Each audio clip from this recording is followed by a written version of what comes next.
Hi there, and welcome to the Anita Chat podcast. I'm your host, Anita Rombo, and this is the podcast for growth-oriented women to have authentic, real talk. Nothing is off the table here, but as an intuitive self-relationship coach, you'll find the content gravitates towards mindset, intentional action, spirituality, and all things wellness. So if you're ready to learn, laugh, show up, and glow up to be the best version of yourself, grab your favorite bevy, settle in, and we've got lots to chat about. Hello, and welcome to another episode of Anita Chat. I hope you are doing well.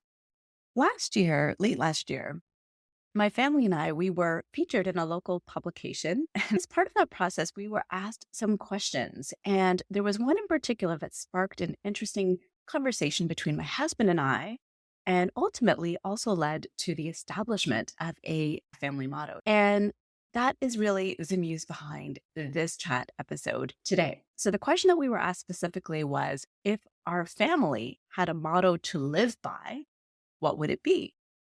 Now, my instinctual response to that question of what is my family motto was always try your best. And I approached this from a place of praising effort over ability. And this is something that, historically speaking, is not something that a lot of people in my Indian culture traditionally espoused to. It wasn't something that I was born and raised with. And it's something that I'm making a very conscious effort to bring into our house and as a parent raising my own children. As someone who really believes in growth mindset, I want my children to know that they should be trying. And as long as they're trying, that's what counts. And so that's where I was coming from. And I thought my husband would be on board. But surprisingly, my husband had another answer. And his was consistency over intensity. And while I also resonate with this saying, I thought that the concept consistency over intensity wouldn't be something that our kids age 6 and 9 could relate to. I just thought it was maybe a little bit in over their heads, not so much age appropriate. But it turns out, to my surprise, they are already using it. When my husband told me this, I was questioning that. But ironically, a few weeks later, my son made a sweet homemade Christmas card, and he actually put it into the card on his own.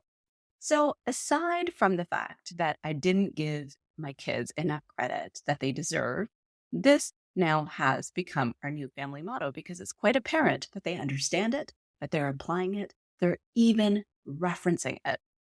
And when it comes to us as growth-oriented goal-getters that want to show up and glow up to be the best versions of ourselves, I'm sure you can all relate to starting something new. Maybe even your New Year's resolution.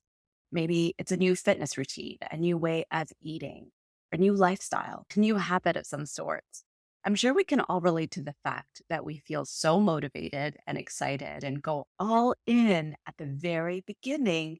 But the majority of us find our excitement slows down or comes to a standstill in a few short weeks. In fact, research shows that about 80% of New Year's resolutions are done around the February timeframe, which is right now, if you're tuning in when this episode goes live.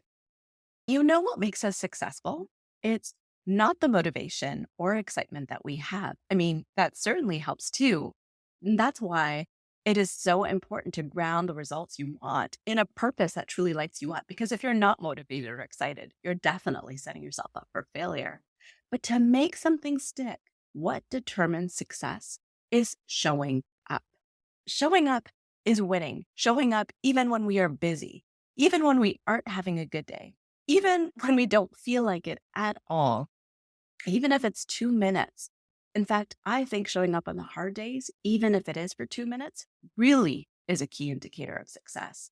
Because let's face it, it's not hard to show up for yourself on a good day, right? If you have all the time in the world, all the great energy in the world, if you don't have any interruptions and things go according to plan, it's pretty easy to squeeze in that workout.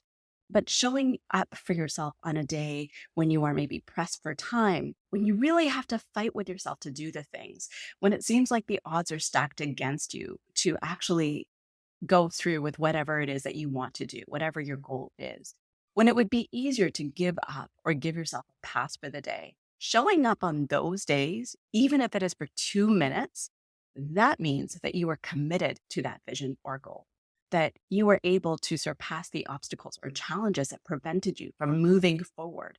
And that commitment or consistency will translate into the desired end result you want over time. In fact, James Clear, in his book, Atomic Habits, which is a great read, if you haven't read it already, please do so, talks about the 2-minute rule, which states that when you start a new habit, it should take less than 2 minutes to do. And it's not because he thinks 2 minutes of exercise is sufficient for your body or 2 minutes of meditating is going to center you. It's because by doing that thing for 2 minutes, you're mastering the habit of showing up for what you want to create, what you want to embody. In our culture of instant gratification, we tend to prize intensity, go big or go home, run the full marathon, get the promotion, do the Tough Mudder. And these are often the one and done things. But I want you to take a step back and think about what you are prizing. And if you are prizing the wrong things, what are you doing after that marathon? Are you finding yourself back on the couch? If so, any progress or gains you made from running will soon disappear, right? What are you doing after you get that promotion? Are you coasting on your laurels? By asking yourself these questions, I hope you can appreciate that instead of instant gratification and quick wins, it's more important to show up for the long game. So how are you showing up for your health every day? How are you showing up as leaders every day? How are you motivating, inspiring, and guiding? How are you showing up as a parent every day? How are you educating and supporting those little minds? How are you showing up for yourself every day? And while those big things, the go big or go home things, definitely seem more sexy, the glitzy company retreats, the fancy family trips, the solo spa days, and those are awesome too. I'm not knocking that.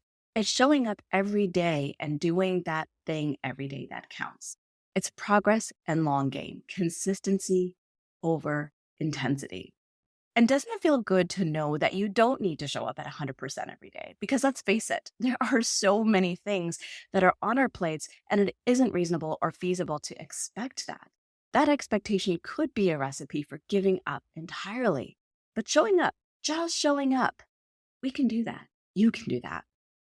So I wanted to share this reminder with you, particularly right now, because it's that time of year where we are a couple of weeks into the new year, and new goals or words and resolutions. And that excitement may be wearing off. You may be feeling like the momentum is starting to slow or that you are losing ground. And you might be losing motivation and feel like giving up if you feel like you're not making the progress that you want. And if you can relate to this, I want to remind you that you are still in the game, my friend. As long as you are still showing up, even if it is for 2 minutes a day, you are in the game. And if you could benefit from some additional structure, some support and accountability, shoot me a DM at Anita Rombo or send me an email at info@anitarambo.com. I'll include that in the episode description. I'd love to hear what it is that you're working on and give you some tips to help you through this rough patch, because I am cheering you on and I believe in you. My friends, if you enjoyed this chat, can you share it with someone who would also enjoy it and maybe benefit from this reminder? You can share a link with them or send them a screenshot. It really helps me in my vision as a solo, small-scale entrepreneur to build a community of strong, empowered women that are breaking through to their next level. And it also goes a long way towards keeping this podcast ad-free. So with that, friends, I will see you next week. Bye for now. Thank you so much for tuning into this episode of the Anita Chat podcast. If you haven't taken a minute to leave a review, I would absolutely love to hear from you. All you need to do is to search for the show, click your star rating, and type in a few words. Also, if there's a specific topic you'd like to see covered in this podcast, if you'd like me to be your coach, or if you want to just chat, feel free to send me an email or shoot me a message through my IG, which you'll find in the show notes. The show notes will also contain any links to the freebies that were referenced in this episode. Until next time, friends, it's been great chatting with you.